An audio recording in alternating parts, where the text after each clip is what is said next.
আসসালামু আলাইকুম ওরহমতুল্লাহ। বাংলাদেশের বিপক্ষে মাঠে নামার আগে পরাজিত ইন্ডিয়া, চিরপ্রতিদ্বন্দ্বী বাংলাদেশ এবং ভারত, সেটা ফুটবল হোক কিংবা ক্রিকেট হোক। আমরা ক্রিকেটও দেখেছি, যখন বাংলাদেশ ভারতের টুর্নামেন্ট থাকে তখন বাড়তি উত্তেজনা থাকে, বাড়তি আগ্রহ থাকে এবং ভারত বাংলাদেশের সাথে খুব জোর করে জেতার চেষ্টা করে থাকে। আমরা বিশ্বকাপে দেখেছি বাংলাদেশকে জোর করে হারানোর রেকর্ডও আছে ভারতের।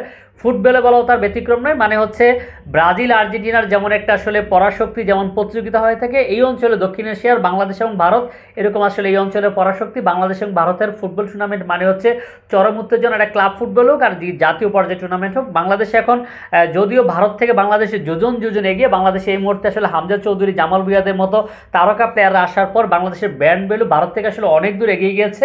বাংলাদেশ ভারত থেকে অনেক এগিয়ে। তো ভারত কিছু নোংরা কাজ করে আবার মাঠে নামার আগে বাংলাদেশ থেকে বাংলাদেশের সাথে পরাজয় বরণ করেছে। আমরা ক্রিকেটের কথা যে কথাটা বলছিলাম, ক্রিকেট এক বিশ্বকাপে দেখেছি আমরা বাংলাদেশকে জোর করে হারিয়ে দিতে, শুধু একাধিকবার আমরা দেখেছি বাংলাদেশের সাথে প্রভাব খাটাতে। তো ফুটবলে আবার তার ব্যতিক্রম ঘটেনি।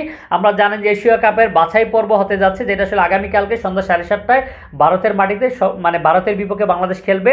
তো এই টুর্নামেন্টটির আগে বাংলাদেশ যখন ভারতে পৌঁছার পর এয়ারপোর্টে তাদের লাকিজ নিয়ে আসলে এক ধরনের হেনস্থা করা হলো বাংলাদেশকে। তারপর আমরা সর্বশেষ যেটি দেখেছি, ফুটবল বিশ্বের সবচেয়ে যেটি নোংরা অধ্যায় বা কলঙ্কিত অধ্যায় রচনা করলো ভারত, যেখানে বাংলাদেশকে প্র্যাকটিস করার জন্য তারা আসলে কোনো গ্রাউন্ড দিচ্ছিল না। সর্বশেষ যেটি হয়েছে যে বাংলাদেশকে তারা টাইম কালক্ষেপণ করছিল, এখন না তখন এরকম করে ঘুরাচ্ছিল যেন মানসিকভাবে বাংলাদেশ বিপর্যস্ত হয়ে থাকে। পরে সন্ধ্যার সময় যাও বাংলাদেশকে একটু মাঠ দিল। বাংলাদেশের সাথে ইন্ডিয়ার যে ম্যাচটি হবে সেটি হবে ঘাসের মাঠে। আর এখানে বাংলাদেশকে প্র্যাকটিস করার জন্য তারা দিল হচ্ছে আর্টিফিশিয়াল টার্ফ, তাও দিল সন্ধ্যা 7টার পরে। বাংলাদেশ যখন বেনুতে গেল, গিয়ে দেখে যে ফ্লাড লাইটের ব্যবস্থা নেই, বাংলাদেশকে মোবাইলের লাইট জ্বালিয়ে মাঠে ঢুকতে হলো। মোবাইলের লাইট জ্বালিয়ে ঢুকলো, তারপরে অনেক দেন দরবার করে 4টা ফ্লাড লাইটের মধ্যে একটি ফ্লাড লাইট দেওয়া হলো, যেখানে আসলে বাংলাদেশের প্লেয়াররা কে কাকে বল দিচ্ছে কেউ কিছু দেখতে পাচ্ছে না। পরে অনেক দেন দরবার করে টাকার বিনিময়ে ফ্লাড লাইট 4টি অ্যাক্টিভ করা হলো। এটা আসলে ফুটবল বিশ্বের সবচেয়ে কলঙ্কিত অধ্যায়, যার কারণে আসলে পুরো ফুটবল বিশ্ব নিন্দা জানাচ্ছে ইন্ডিয়া ফুটবল বা অল ইন্ডিয়া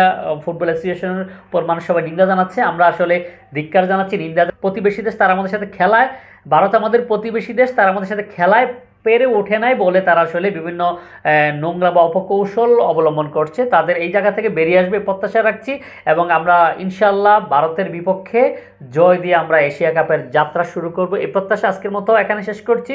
কথা হবে অন্যদিন অন্য একটা ভিডিওতে। ভালো থাকবেন সবাই। আসসালামু আলাইকুম ওয়া রাহমাতুল্লাহ।